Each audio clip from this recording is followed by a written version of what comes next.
Today we finally can have a look and we can show you guys what Plarium teased us a couple of weeks ago in the last What's Next in Red video regarding the community weeks and a new legendary champion that is gonna come to the game, and that's gonna be completely free for all. Let's have a look at him.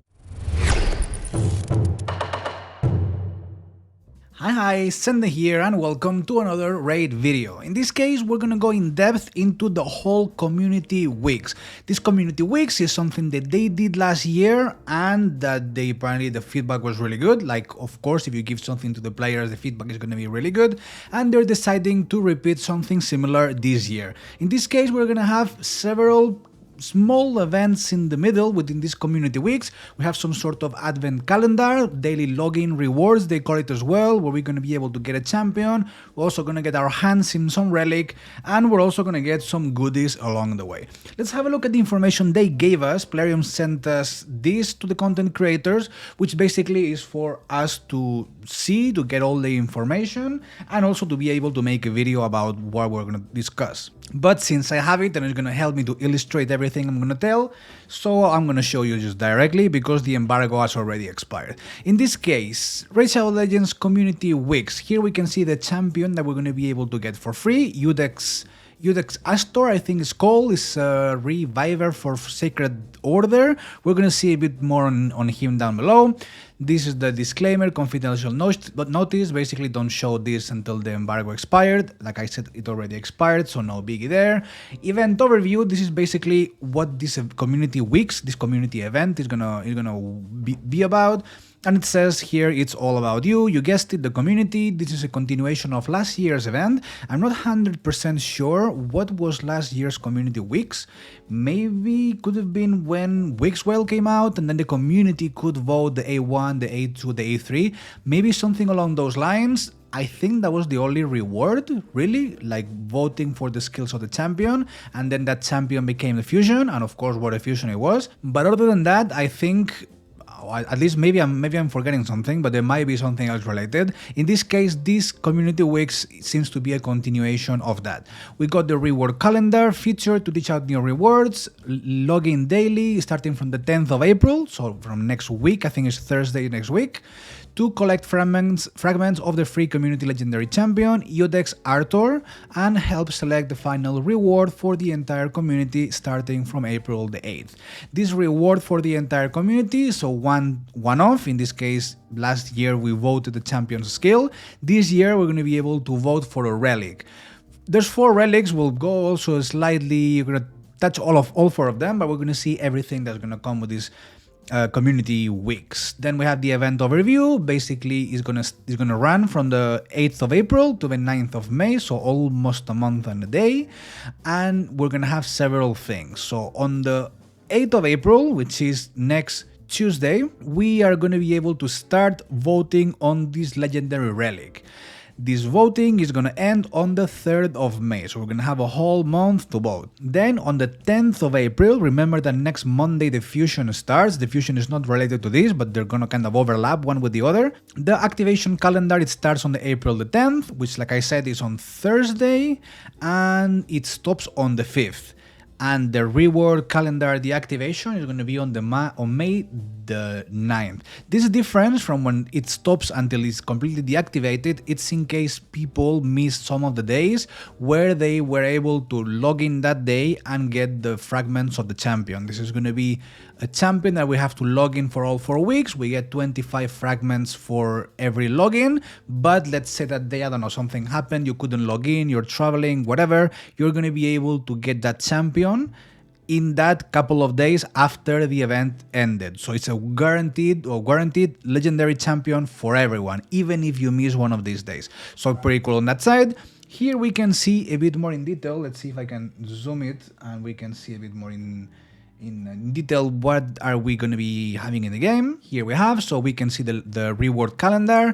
It runs for 1, 2, 3, 4, 5 weeks where we have to log in every day, and like I just said, here we can get 25 fragments of said champion. I'm guessing 1, 2, 3, and 4, or something along those lines, somewhere in the days in between, we can get this these fragments and save this champion probably for one CVC or for one event or for something that is required to get some points. Then we can summon this guy. Then on the right side, on this right other screen, we can see right here below me, this is going to be the voting thing where we're going to get these 4 relics. So the first one is called Gore Crescent. It's mainly a relic for nukers, a relic for DPSs, for damage dealers, for arena, because when you kill an enemy, the next hit hits 20%. No, if you kill an enemy, the next attack you're going to make is going to do a 20% more damage, so it's pretty powerful. I'm sure this is going to be one of the most voted. Then we have the second one. This is the Wand of Miscreation. Wand of Submission, not Miscreation. Wand of Submission is a really cool one, mainly for arena. It's an arena relic, and it's going to be very powerful for champions that are able to place debuffs or steal turn meter or something like that. The idea is that the enemy will try to polymorph us, and with this Wand of Submission we can reflect that polymorph back to the attacker. It's a very fun one, or even if some enemy wants to apply us any kind of debuff, we can send it back to the attacker. It's also a very powerful relic, and like I said, it's probably going to be another one of the most voted one. The third one, Temporal Stagnator. It's not bad, it's nothing special, it's also for support champions, but I think the other two are way more powerful. And the last one, which is this one here, is the Axe Serpentis, and it's also a powerful one. Is more powerful than the Stagnator than the previous, but is more specific for Hydra, and specifically for champions that hit with a single target on Hydra. So not a bad set of relics in this case, but I'm pretty sure that the first and the second are probably going to be the most voted ones. Then we're going to get the champion, the free champion, the IUDEX ARTOR, and something, surprise finale. We have no idea what this is. It might be a gift, it might be, I don't know, promo code, it might be some shards, I have no idea. I don't remember what was last year as a final reward, but here we can see, like I said, surprise finale, something hopefully really good. Then the assets, which is basically the image for content creators to make thumbnails, blah blah blah. And here we got the reward calendar overview, which basically is what I explained in the beginning. There's 25 slots, each one contains a reward and a greeting. I guess this greeting or this reward might be, I don't know, a blue shard, or might be something for the forge, or some, I don't know, fragments to craft relics, something like that, some sort of goodie that is good. Players can miss a reward if they don't log in on the day it's available. This is going to be something to keep an eye, except if this bits is a champion, because here it tells us players can still claim guaranteed rewards, champion, fragment and relic between 5th of May and 9th of May, even if they didn't log in. So like I said, if you for some reason you cannot get it one day, you'll be able to have these extra days at the end to claim it. The final main reward of the reveal calendar will be determined by a community vote, which is the relic, allowing players to have a say regarding which relic becomes the ultimate prize. Unless this surprise finale is just nothing special, is literally, there you go, the relic. That can also be, and it sounds like Plarium. Now, this is where the fun part starts. This is IUDEX ARTOR. We're gonna have a look at the champion, but like a lot of other champions, I mean, there's a bit of a mix, because Plarium gave for free some champions that are really good. For example, UDK, for example, Sun Wukong, and on the other hand, it gave also for free really terrible champions that are sitting on the wall, like for example, I don't know, Skeletor. And what Plarium is telling us here is not very promising. So we got, it says IUDEX ARTOR is a brand new champion, which fragments will be scattered throughout the relics calendar. Okay, we know that. IUDEX will be a guaranteed reward, meaning if you miss the reward, blah blah blah, we've already seen that. Faction Sacred Order, okay. Legendary, Support, Affinity, Spirit. And then this is already the killer. It says ARTOR is a decent support champion that will be helpful for both PvP and PvE. Then here he's telling us basically what the champion does, that we're just gonna see it down below. And at the end it says IUDEX ARTOR will be especially valuable asset for early and mid-game players. So mixing is a decent champion with is going to be valuable for early and mid game. This is basically the same as when you have a friend and this friend's telling you, okay, you have a friend that you really have to meet, and you ask, okay, is she pretty? And your friend replies, well, she's nice. So this is basically Plarium. Is this champion pretty? Well, he's nice. Basically, it's not going to be really good, or at least they're not selling it very much. And like I said, this already starts to smell like Skeletor. I'm getting here smell of Skeletor for some reason. Let's have a look at the skills. Let's see exactly if he's Skeletor 2.0, because so far Plarium hasn't been selling it to us very good. We got an A1 that attacks all the enemies and heals all allies by 5% of this champion's max HP. Attacks all enemies is not bad.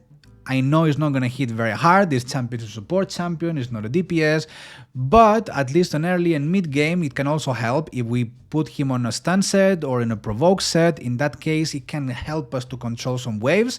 That's not bad, because basically a 5% of this champion's HP, unless his HP is like 50k base HP, which I really doubt it, is not going to be a significant amount of heal. On the A2, places an increased attack and a strengthen, these are two powerful buffs, on allies for 2 turns. And then it fills the turn meter by 15%. 15% is not too much, and these two buffs are not bad, but this is a bit of a weird of a mix. I mean, increased attack, okay, is fine, a lot of champions can benefit from that. Only attack-based champions, and the strengthen is good all around. It's going to help us everywhere because all champions benefit from it. And then we have an A3 and we have a passive. They are very connected. Basically the A3, what's telling us is revives an ally with 50% of HP and a 50% of the turn meter, and also places an increased attack buff on that ally for 1 turn. So a single target revive. Then activates the revive ally's default skill, so the A1, targeting the enemy with the lowest HP. Basically what this does is that single champion revive, and then that champion that I just revived is gonna launch to attack the enemy with the lowest HP. The passive, what it tells us is basically if that champion I just revived and that champion that launched against the enemy, if that champion manages to kill that enemy with the A1, that's gonna refresh completely the cooldown of this revive skill. So basically, he's ready to revive another champion again. The problem that I see with this is that if we're not reviving a nuker, if we're not reviving a damage dealer, and we're reviving, I don't know, some support, some other champion that has a very weak A1, we're not gonna be able to kill anything. And this revive is just a single revive. There's nothing special with it, there's nothing crazy. It's kind of a mini ally attack, but not really, because it's only one champion and depends on what champion is launching and against what are we attacking, it's gonna make a difference or not. So the revive is pretty weak, the combo with the passive is nothing spectacular, the A1 is pretty basic, and the A2 is basically a decent epic skill. There's nothing crazy about this champion that should have the community going very crazy, because there's a big part of the community that are not in early and mid game. So like I said, to me this smells a lot like Skeletor. Let me know what you think in the comments, but like I said, I don't see this champion being, I don't know, any account changer. Then we get the vote overview part of the community weeks, which basically we can review the voting rules, blah blah blah. We can only vote once, and after submitting the vote, the player cannot change their decision. So have a look, you don't need to vote day one, you can wait a bit longer and to cast your vote, you have the whole month, see exactly how are they escalating, but I can tell you already that the first 2 are probably the most interesting out of all of them. Especially I would say the second one, like if I would like to have one of these, I would probably go with the second one, basically because it's a very good one for arena. Then these are the relics, we have this also in game. That's about all the community weeks that are going to be coming to the game next week. Like I said, let me know what you think in the comments, let me know what you think about this guy. I don't think it's going to be any spectacular. I only see that because it's free, we're going to be able to get some free points out of him, because we're just going to be hoarding these champion fragments there until we actually need to pull him. Other than that, that's all from my side today. Over here, a recommended video like always, and we'll see you on the next one. Bye bye.